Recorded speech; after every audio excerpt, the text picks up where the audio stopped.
Selamat pagi, selamat siang, selamat sore, atau bahkan selamat malam adik-adik di seluruh Nusantara. Kita akan masuk ke aplikasi yang pertama dari nilai eigen dan vektor eigen, yaitu untuk diagonalisasi ya, untuk diagonalisasi. Untuk itu, adik-adik, saya akan mengajak adik-adik untuk mendiskusikan bagian berikut ini, ya. Adik-adik,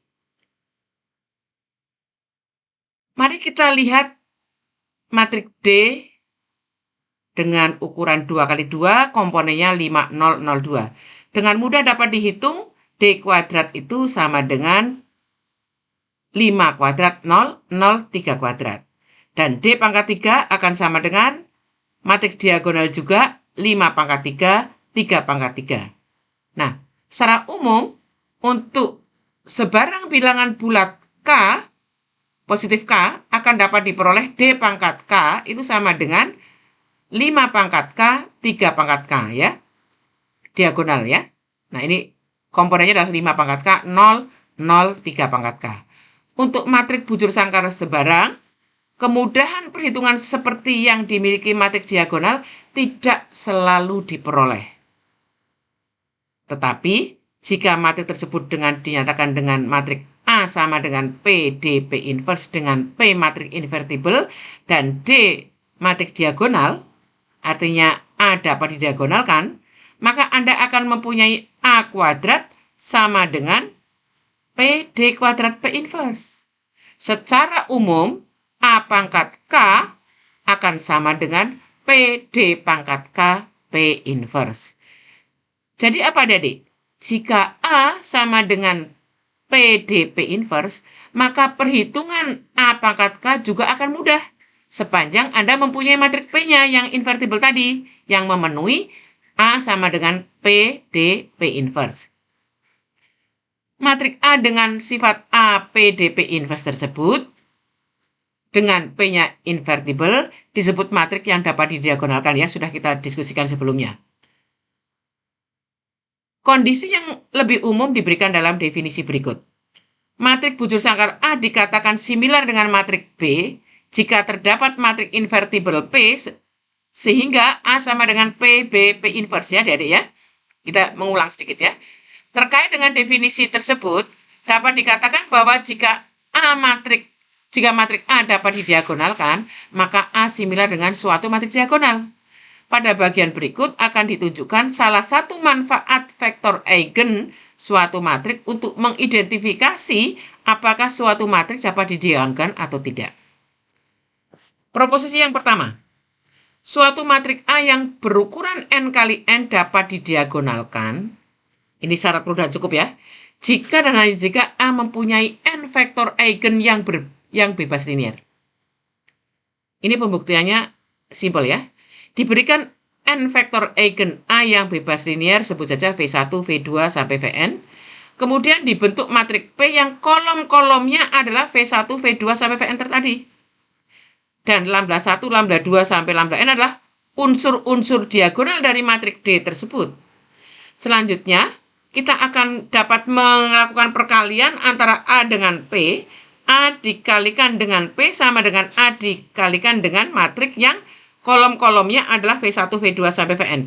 Maka dia akan sama dengan apa? Matriks yang kolom-kolomnya adalah AV1, AV2, sampai AVN. Nah, AV1 itu tadi lambda 1 V1, AV2 tadi sama dengan lambda 2 V2, dan AVN sama dengan lambda n Vn. Dengan demikian, maka kalau D-nya itu adalah lambda 1, 0, 0, 0, 0 lambda 2, 0, dan seterusnya, 0, 0 lambda n, dan perkalian matriks P dengan D itu akan menghasilkan PD sama dengan P dikalikan matriks diagonal ini, akan sama dengan lambda 1 V1, lambda 2 V2, lambda n Vn. Jadi matriks yang kolom-kolomnya adalah lambda 1 V1, lambda 2 V2, lambda n Vn. Nah, ini tadi tidak lain adalah AV1 ditambah AV2, matriks yang kolom-kolomnya adalah AV1, AV2, sampai AVN. Sama dengan A dikalikan ini tadi, sama dengan AP. Jadi diperoleh apa, adik? Karena diperoleh PD sama dengan AP, maka dapat disimpulkan A sama dengan PDP inverse atau A dapat didiagonalkan. Itu satu arah ya, Adik ya. Nah, arah yang lain, diketahui A dapat didiagonalkan. Artinya terdapat matrik invertible P dan matrik diagonal D, sehingga A sama dengan PDP inverse atau PD sama dengan AP. Misalkan P dinyatakan sebagai vektor-vektor kolom. Ya, P-nya P1, P2, Pn. Yang berarti AP sama dengan kayak tadi, A, P1, P2 sampai Pn. Nanti di lain pihak, PD sama dengan P1, Pn dikalikan matrik diagonalnya sama dengan lambda 1 P1, lambda 2 P2, lambda n Pn ya. Matrik yang kolom-kolomnya lambda 1 P1, lambda 2 P2 sampai lambda n Pn. Nah, selanjutnya mengingat P-nya invertible, vektor-vektor P yakni P1, P2 sampai Pn bebas linear. Nah, karena kolom-kolom tersebut tak nol, diperoleh masing-masing V1, V2 sampai N merupakan vektor-vektor eigen yang berkorespondisi dengan lambda 1, lambda 2 sampai lambda N. Nah, jadi kita sudah bisa menunjukkan bahwa apa? Syarat perlu dan cukup agar supaya suatu matrik dapat didiagonalkan kalau dia mempunyai n vektor eigen yang bebas linear ya, Adik ya. Nah, sebagai akibat langsung dari proposisi tersebut adalah syarat cukup matrik A dapat didiagonalkan yang terkait dengan basis ruang vektor Rn. Matrik A dapat didiagonalkan jika terdapat basis di Rn yang terdiri dari vektor-vektor eigen dari A. Nah, contoh berikut menjelaskan secara rinci proses diagonalisasi suatu matrik. Perlu diketahui bahwa proses diagonalisasi ini tidak selalu berhasil, karena tergantung pada keberadaan matrik invertible P pada matrik sebarang bujur sangkar A yang diberikan. Coba, mari kita lihat matrik A ini. 1, 3, 3, min 3, min 5, min 3, 3, 3, 1 ya. Untuk menyelidikinya akan dilakukan 4 langkah berikut. Pertama, ditentukan nilai eigen dari A. Ya. CA lambda sama dengan min lambda min 1 dikalikan lambda plus 2 kuadrat. Sehingga diperoleh apa? Lambda 1 sama dengan 1, lambda 2 sama dengan lambda 3 sama dengan min 2. Selanjutnya ditentukan vektor-vektor eigen dari matrik A. Perhatikan bahwa karena matrik A berukuran 3 kali 3, akan ditentukan 3 vektor eigen A yang bebas linear di ruang vektor R3.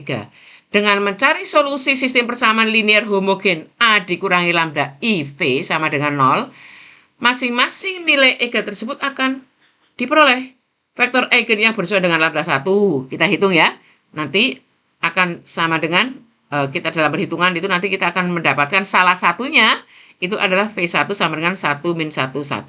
Sedangkan untuk lambda 2 sama dengan lambda 3 sama dengan min 2, akan diperoleh V2-nya sama dengan min 1, 1, 0, V3-nya min 1, 0, 0. Selanjutnya dapat dicek bahwa V1, V2, V3 ini bebas linear, jadi memenuhi persyaratan tadi, sehingga A itu apa? Dapat didiagonalkan. Nah, kemudian dibentuk apa? Matrik invertible P yang kolom-kolomnya adalah V1, V2, V3. Yakni P-nya ini, ya. Nah, kemudian dibentuk matrik D yang komponennya adalah nilai eigen dari A, ini. Nah, setelah keempat langkah selesai, maka ada baiknya ya, Adik-adik, kita kan mau memastikan bahwa dia dapat didiagonalkan atau enggak. Maka dicek A sama dengan PDP inverse apa enggak. Untuk menghindari perhitungan dengan P inverse, maka kita mengeceknya tidak perlu A sama dengan PDP inverse, tapi mengeceknya apakah AP sama dengan DP. Nah, dilakukan perhitungan ternyata sama.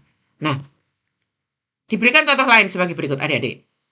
Akan diselidiki apakah matrik yang ini A, 2, 4, 3, min 4, min 6, min 3, 3, 3, 1 ini dapat didiagonalkan. Nah, ini dicari nilai eigennya yang pertama.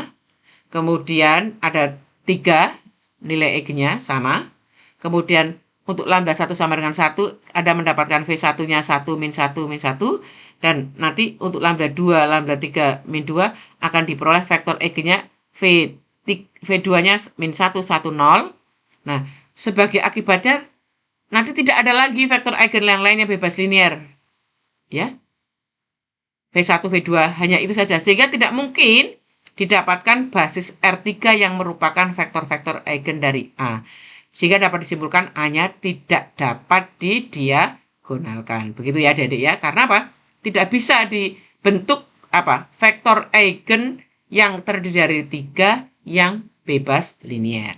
Nah, berikut adalah proposisi syarat cukup agar suatu matriks A dapat didiagonalkan.